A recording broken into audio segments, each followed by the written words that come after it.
what helps to keep one young. But I mustn't slow you up. Tally-ho! God, it ain't Daly Thompson. What's your daily, Daly? And it's a perfect pattern change. As he thunders toward the finishing line, and it's a perfect combination of speed, muscle, and determination. And it's another goal for Great Britain!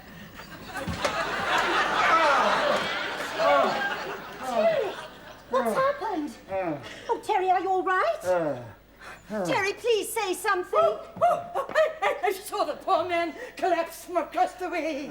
I think something's wrong with his breathing. I'll soon remedy that. What are you going to do? Give him the kiss of life. No, it's all right, Miss Dingle. No.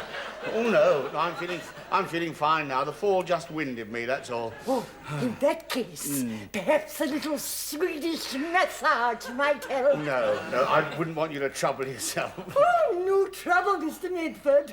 We had a course at the Senior Citizens Social Club, and I've been itching to try it out on firm flesh ever since. No, I'm afraid you're out of luck this morning. My flesh has never been flabby. I just need a breakfast inside me. But thanks. Thanks all the same. Oh, yes. It's really very kind of you, Miss Dingle. I don't suppose he'd fancy an alcohol rub, would he? I don't think so. Not on an empty stomach. Are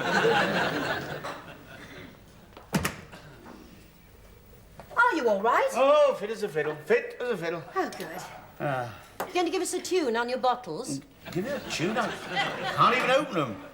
You need a Bachelor of Science degree to pass this lot. I mean, how do you open these child-proof lids? I mean, turn cap till arrows meet. Well, I've done that, and flipping things still won't budge. Now,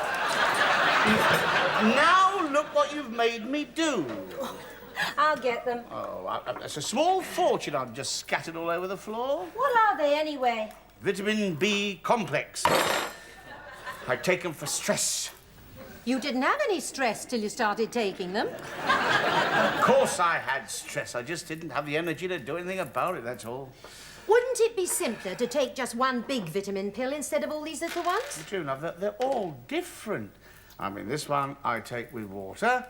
This one I take on its own. This one I take before breakfast. And this one... Goes wee all the way home. Sorry. This one contains all the bioflavonoids you need to get you through the day. Ooh. There you are. I bet you didn't know you need bioflavonoids to get you through the day, did you? I certainly didn't. Just think, all these years I've been making do with the odd cup of tea and an occasional biscuit. Well, biscuits are very harmful. All that artificial flavouring. And no bioflavonoids, eh? Well, none to speak of, no. What exactly are bioflavonoids? Well, I don't know the exact scientific terms, but I mean, you can work it out, can't you? I mean, bio, as in bionic woman, means man-made, doesn't it? So bioflavonoids means... Man-made flavonoids? More or less, yeah. So what's a flavonoid? Well, I'm coming to that. A flavonoid has the same ending as a humanoid. And humanoid means like a human, doesn't it? So obviously bioflavonoid means that it's something that roughly resembles, more or less, a flavin. And what? I'm coming to that. A flavin has the same Latin root as flavour, so put them all together, and a bioflavonoid means... Artificial flavouring. How can it mean artificial flavouring? It doesn't, does it? Well, you're the one who worked it out. What do you mean you can't pay £5 for a bottle of artificial flavouring? £5 for that? Well, you oughtn't to knock it, June. You should be grateful that I'm taking care of my body at last. I was never aware that your body had been neglected. In fact, I've always thought of it as one of the most pampered little bodies in Britain. Pampered, yes, but how much damage has all that pampering done? Oh, you always start worrying about your health when your annual checkup comes round. I'm not worried about it, not since I've been taking extra vitamins and exercise, despite the odd little irregularity. What irregularity? Oh, it's not worth mentioning, really. I'd still like to hear about it. Well, it's just that, well, normally your heart goes kaboom, kaboom, doesn't it? Well, every so often mine goes kaboom, boom, boom. It goes what? Well, it gives an extra couple of beats. So it goes kaboom, kaboom, Kaboom, boom, boom. Kaboom, kaboom, kaboom, boom, boom. Yeah, what does that sound like to you? Well, actually, What? Victor Sylvester. A quick slew. June, this is serious. Oh, I know it is, darling, but honestly, everybody's heart does an occasional extra beat. It's not an extra beat, it's a novelty foxtrot. There's the fibre bran you asked for. Oh, wonderful. And your wheat germ. Ah, great. And your non-fat, low-calorie skimmed milk. Splendid. I'm having a fry-up this morning. I just fancied a nice bacon and egg and tomato and a nice piece of toast.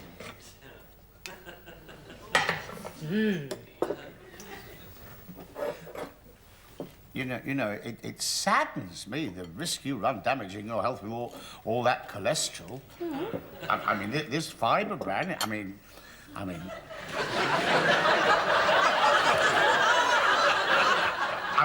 it's just as delicious. Once you get used to it.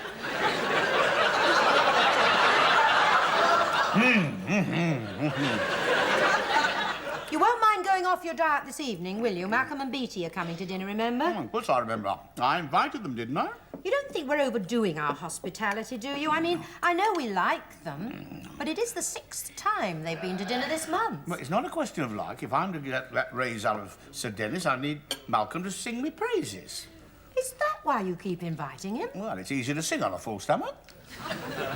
Oh, are you ready for your molasses and dandelion coffee yet?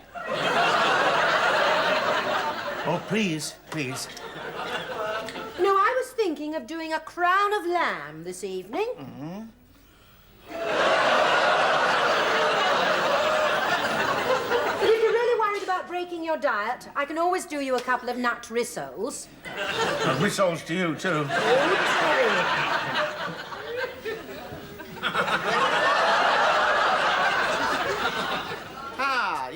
You wanted me, Malcolm? Yes, Terry, your medical checkup was for 12 o'clock, but Henderson of Planning can't make his 11:30 appointment, so could you take it instead? Yeah, of course. Well, Henderson's so fit, he doesn't need a checkup. I wouldn't say that exactly. Why not? He dropped dead this morning. He what? He was out jogging and just keeled over. Jogging? Takes no exercise for years, gets bitten by the keep fit bug, starts taking vitamins and fibre diets. Malcolm? Goes jogging. I mean, what can you expect? But, Malcolm, I thought Henderson looked so fit on it that I took up the same keep fit plan. You didn't. Yeah, taking extra vitamins and exercise. And eating lots of fibre? Not half. Do you think I should chuck it in? No, but I would double my life insurance if I were you.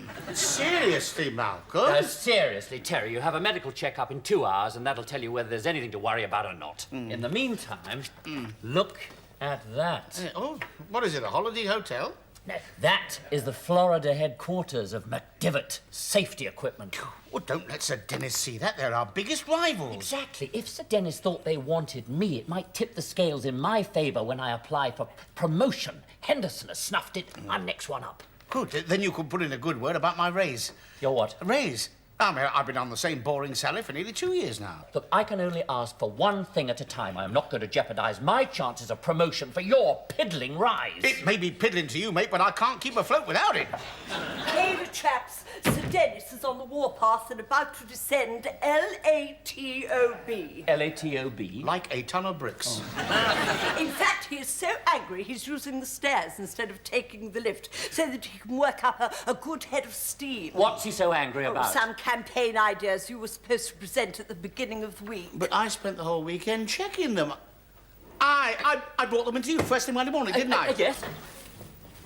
Ah, Miss Fennell, have you any particular business here? No, but I could always hold your coats.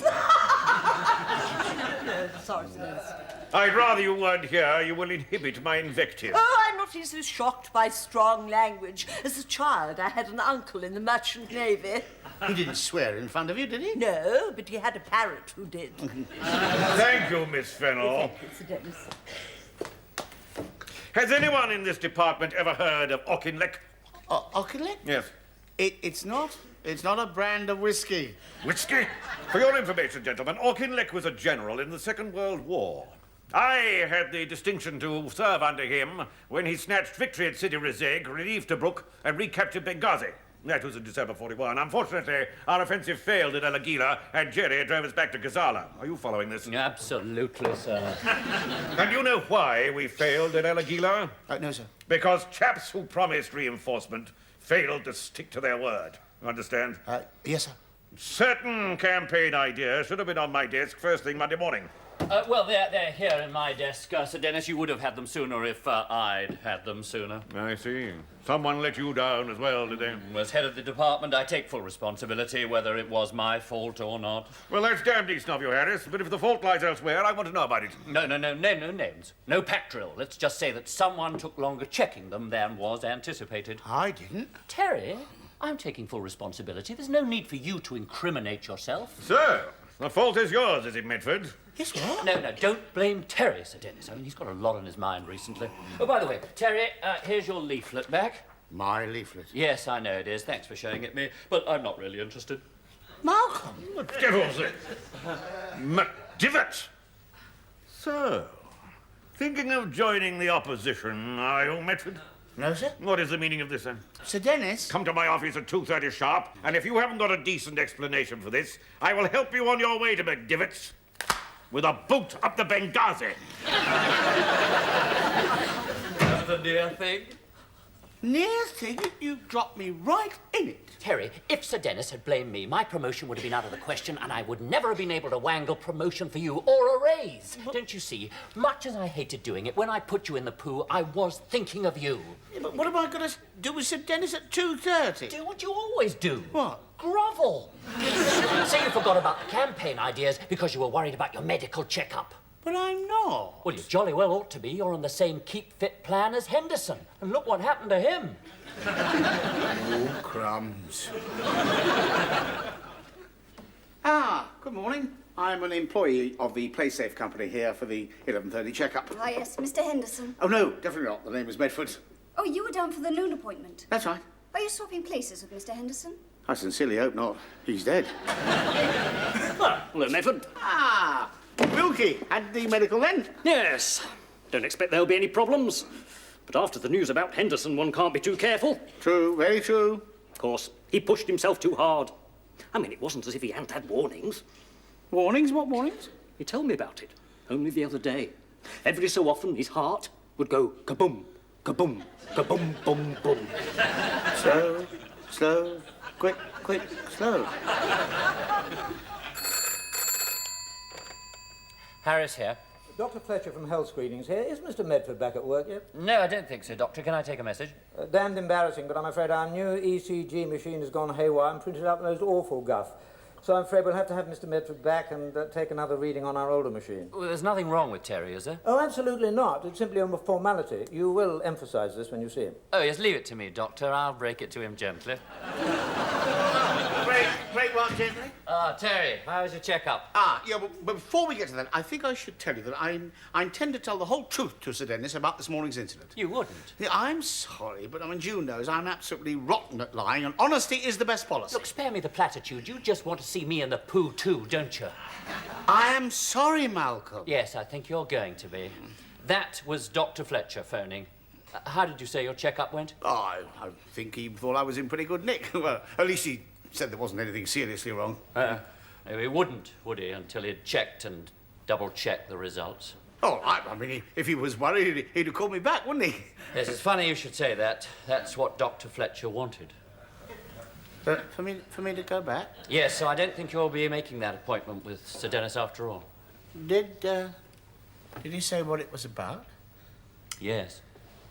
Some problem with the ECG. ECG? Yes. But we didn't take that at our school. That's the GCE. The ECG measures your heart rate. I knew it. Kaboom, kaboom, kaboom, boom, boom. That's 2 extra booms, and over the years they add up, you know. Well, I'd get that there immediately if I were you, Terry. Yeah. Yes, I will. Oh, Terry, Dr. Fletcher asked me to tell you there's really nothing to worry about. Oh, did he? Yes, but then he would, wouldn't he? Where the dickens are you going? Oh, lunch, Dr. Fletcher. I asked you to get me the firm that supplied that damn machine on the phone. I've been sitting next door like a lemon. I'm sorry, I'll get them for you now. I'll get it myself. And if there's fish on the menu, take it. It's good for the brain, and yours needs all the help it can get. Stupid girl. Oh, hello again, Medford here. The doctor called me back. Oh, Mr. Medford. I'm terribly sorry. Right. Must be worse than I thought. And I'm telling you, your machine is up the spout again. No, I don't want it repaired yet again. Tell your chap he's got 24 hours to get it out of here and a new one installed. I tell you, it's a total write-off. Write-off? Who is? According to these figures, Medford should have been dead years ago. For the last time, it's too far gone to repair. What are you going to do? Tear all the insides out, rearrange them, and shove them back in again? That won't do any good. There's no time for that in any case. Make no mistake. I won't budge on this issue. He's got 24 hours. 24 hours? You heard me.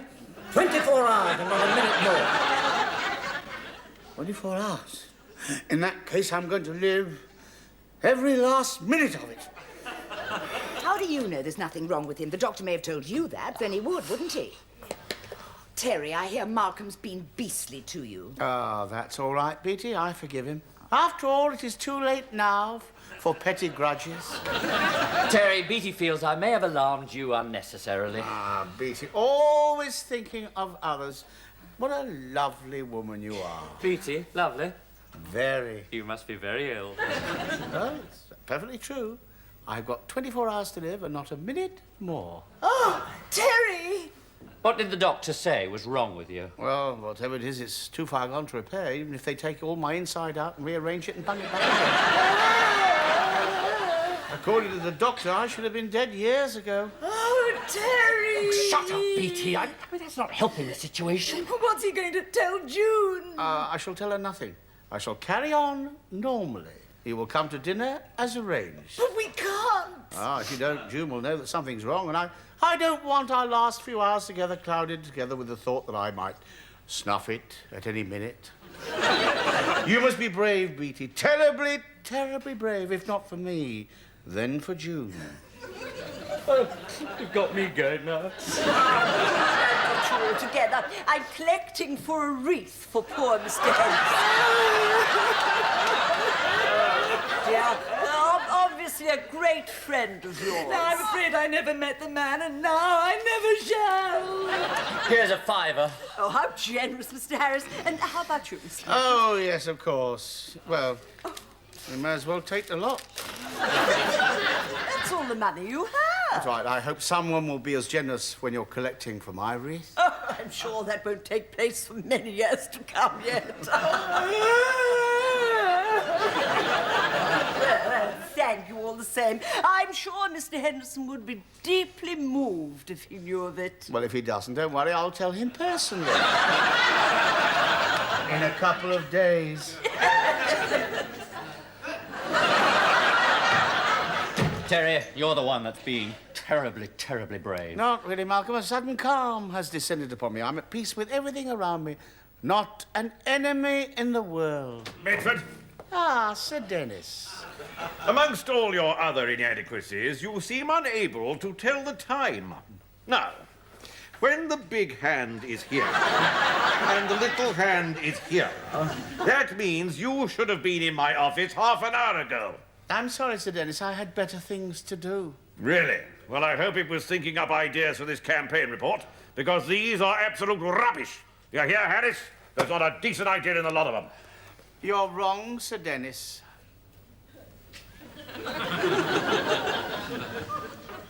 I am what, Medford? There's some damn good ideas in that lot. And if you don't appreciate them, tough titty. Tough what? Just because for once we don't mention the Empire or the British Bulldog or Winston Churchill, you think they're rubbish. Well, fiddle-faddle to you, Sir Dennis. You've been drinking, Medford. That's where you've been, in the pub. No, Sir Dennis, I've been in the park. The park? Just walking, at one with the world, watching the ducks swimming in the ponds, squirrels scampering up the trees, and lovers snogging in the bushes. He's finally flipped his lid. No, Sir Dennis, I have come to my senses, and I finally realise I should have told you where to get off years ago. You'll regret this, Medford. I don't think so. I shan't be with you much longer. Damn right you won't. You're a silly old poop. I'm a what? I leave you with this bit of advice. You'll get much better work out of your stuff if you weren't such a boring old bully. Medford? I'm taking the rest of the afternoon off and going home to my wife. Is that your final word? No, Sir Dennis. This is my final word. Terry,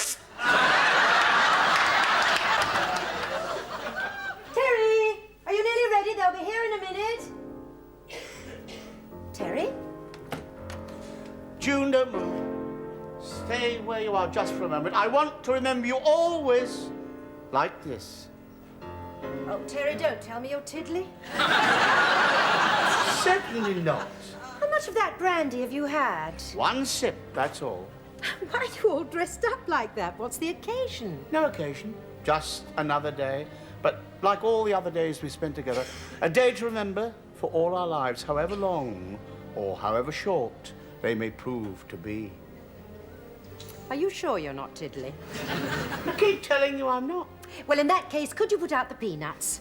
Peanuts. And if we are having music, couldn't it be something a bit jollier? Tune, this is Rachmaninoff's second piano concerto. Remember the one they have in Brief Encounter when Trevor Howard's going back to Swaziland and Celia Johnson's leaving for Fred in Dorking. And they know that they will never see each other again, but they have had something special, something precious that no one can take away from them. Terry, this is a dinner party, not a wake. What's that one we usually play in the background? Have I told you lately that I love you? No, it's not a smoochy one. You know, it's that little jazz group. Oh, dear, don't tell me it isn't here. I must have given it away with all that stuff to Oxfam. Tell me honestly, June, have you any regrets? Not really. Our loss is Oxfam's gain. No, I'm not talking about the record, I'm talking about us. Is there anything you wish was different? Not that I can think of. Oh, come now, there must be something you wished I'd done that I haven't. Well, actually, darling, there are two things. What two things? One, put out the peanuts, and two, change that dreary record. I'll get it. 0243? Oh, Mummy, can I possibly ring you back? We're expecting guests any minute. If that's your mother, I want to talk to her. What about? You're not going to be rude to her again, are you? I just want to talk to her, please. Mummy, Terry wants to talk to you. No, he says he isn't tiddly. Hello, Mother. I just wanted to say that in all the years I've been married to your beautiful daughter, if there's been anything I've done which has upset you, then I'm deeply sorry, deeply, deeply sorry. You are a wonderful woman and a wonderful mother. And it has been a pleasure and a privilege to know you. Yes, Mummy, I'll tell him. What did she say? She doesn't know what your game is, but she doesn't think it's very funny. And neither do I. Terry, what are you playing at? Oh, that'll be Malcolm and Beatty. I'll go and put the peanuts out. Wish me luck as you wave me goodbye. Oh, Malcolm Beatty, come in. Hello, June. Hello. Beatty?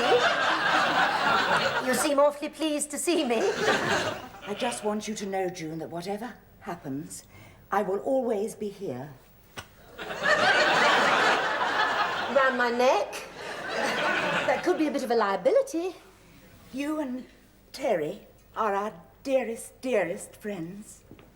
Malcolm? Terry. Beatty? Terry. I see what you mean. Is this a private orgy? Can anyone join in? 0243. Who? Well, he's rather wrapped up at the minute. I'll see if I can get him. Terry, it's for you, Dr. Fletcher. It may be a stay of execution. What? A steak and egg solution. What are you talking about? Well, it is a solution to my weight problem. You eat steak and eggs with everything. Well, that doesn't sound very healthy. Well, it works on the kill or cure principle, mainly kill so far. Take them into the other room and give them a peanut. And, by the way, I've changed the record. Oh, good. What have you put on instead? And I say to myself, what a wonderful world. Close the door behind you. All right, Dr. Fletcher, tell me the worst. Something is going on, isn't it? And it's to do with Terry. Oh, shut up, Beatty. Yes, do shut up, Beatty. Terry's been behaving oddly all the evening. For a start, he came home early and he brought me all these flowers. And that always makes me suspicious. We've been sworn to secrecy, June. But it is to do with Terry. And it's the worst possible news a wife could have about her husband. June? All right, Terry. Who is she? Who's who? The other woman. What other woman? The woman in this affair you're having. That's not what we meant. June, I am not going to die. If you were having an affair, I wouldn't be too sure. It's Dr. Fletcher's machine that's up the spout. I am in perfect health. Oh, wonderful, Terry. You must be so relieved. But not for long. What do you mean? Well, if memory serves, didn't you call Sir Dennis a boring old bully? And what were the other terms of endearment? Silly old poop, all crumbs. Your health may be in good nick, but your career is on its last gasp. Well, I get that. Would you pour me a drink? Yes, what do you want? Something to match my mood. Bitter lemon. Will one of you please explain exactly what's going on? Sir Dennis. I was on my way round to the club and I thought I'd call in and give you a piece of my mind. Yes, I can explain all that. That won't be necessary. I may be a silly old poop, but I still have a few shreds of intelligence left. The way you spoke to me this afternoon. I should like to apologise for that. Don't you dare! It was damn refreshing. Wish a few more of my employees had the guts to do it. And then, of course, when you said that you wouldn't be with us very much longer, well, I realised that McDivots must have made you an offer. So whatever it is, I'll match it. No, Sir Dennis. All right, damn it, I'll better it. I'm not going to let you go, Mason. You call into my office first thing in the morning and we'll discuss it. But, Sir Dennis... Oh, and, those campaign ideas. I thought about what you said. I looked at them again, hard and long. And they're still absolute rubbish. Terry. Sir Dennis won't let me go. And I'm not letting you go either. Malcolm and Beatty told me all about it. Oh, well, I've been an absolute nitwit. No, you haven't. The way I was carrying on. Just brought out the real you. It did nothing of the kind. In fact, there's one thing I did which I shall never, ever be able to live down. Oh, what's that? I was nice to your mother.